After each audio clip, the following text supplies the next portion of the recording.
ஸ்டாலின் முதலமைச்சர் வந்து நாட்டுக்கு ஆளப்படுறது. மோடி இந்த நாட்டை விட்டு ஓடும் போது நாட்டுக்கு நான் ஆளப்படுத்த போது தக்கமா சொல்றான்.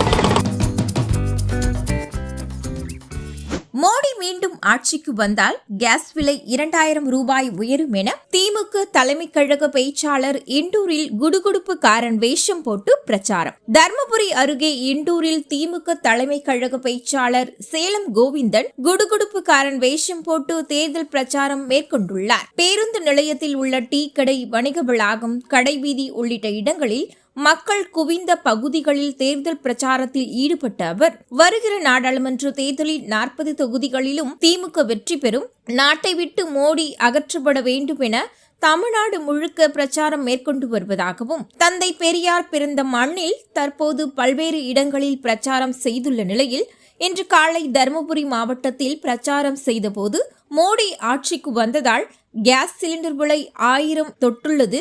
மீண்டும் மோடி ஆட்சிக்கு வந்தால் கேஸ் சிலிண்டர் விலை ரூபாய் 2000 ஆக உயரும் எனவும், தமிழக முதல்வர் ஸ்டாலின் அவர்களை வரவேற்பதாகவும், மோடி என்று சொன்னாலே வெறுப்பை உருவாக்குவதாகவும், தமிழக முதல்வர் ஸ்டாலின் என்றால் அவரை ஏற்றுக்கொள்ளக்கூடிய மனநிலையில் மக்கள் உள்ளதாகவும், திமுக சார்பில் அறிவிக்கப்படக்கூடிய வேட்பாளர்களே நாடாளுமன்ற உறுப்பினர்கள் என தெரிவித்தார்.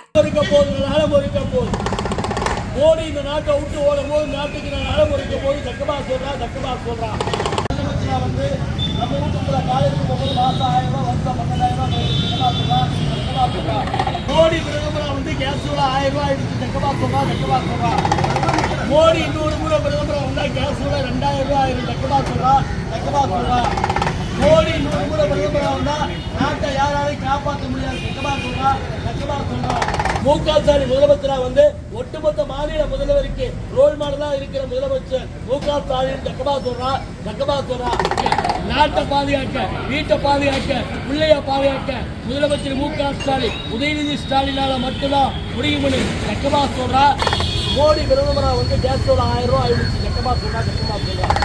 மோடி இன்னொரு முறை பிரதமரா வந்தா கேஸ் விலை 2000 ரூபாய் ஆயிடும். தக்கமா சொல்றான். இந்த தொகுதியில உதயநிதி ஸ்டாலின் சொல்றதா எம்பியா வருவா, வர முடியும். தக்கமா சொல்றான்.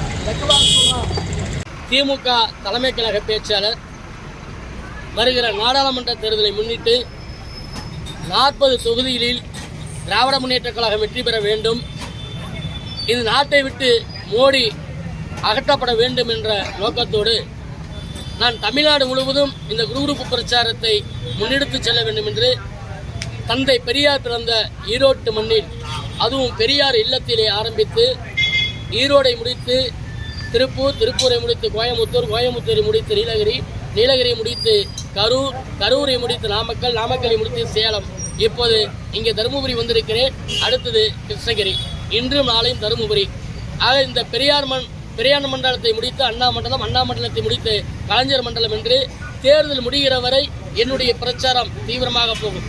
இந்த பிரச்சாரத்தின் மூலமாக நான் மக்கள் மத்தியில் தெரிந்து கொண்டது நான் ஆர்கே நகர் இடைத்தேர்தலிலிருந்து இந்த பிரச்சாரத்தை மேற்கொண்டாலும் எப்போதும் இல்லாத ஒரு வரவேற்பு, எப்போதும் இல்லாத ஒரு மகிழ்ச்சி, எப்போதும் இல்லாத ஒரு எழுச்சி இப்பொழுது மக்கள் மத்தியில் தெரிகிறது.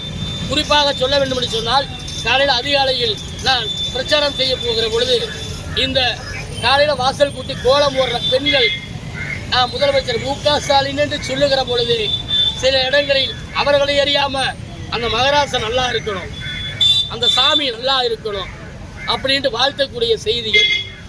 மோடின்னு சொல்லும் போது அதை நான் சொல்ல முடியாது. இருந்தாலும் ஒரு 2 இடத்தில் அவன் இனிமேல் எங்கள் கண்ணில் பட்டா நாங்கள் விளக்கமாத்து எடுத்து அடிப்போம் அப்படிங்கிற பெண்களுடைய வாயில வரக்கூடிய ஒரு சூழ்நிலை.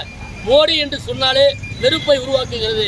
முதலமைச்சர் முக ஸ்டாலின் என்று சொன்னாலே அவர்கள் ஏற்றுக்கொள்ளக்கூடிய ஒரு மனநிலையில்.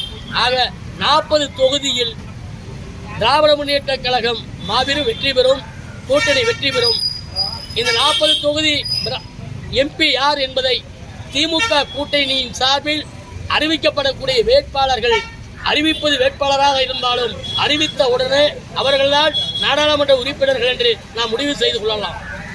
இந்த நாட்டில் பிரதமர் யார் என்பதை முடிவு செய்யக்கூடியது முதலமைச்சர் அண்ணன் முக ஸ்டாலின். அதிலே மாற்று கருத்து இல்லை.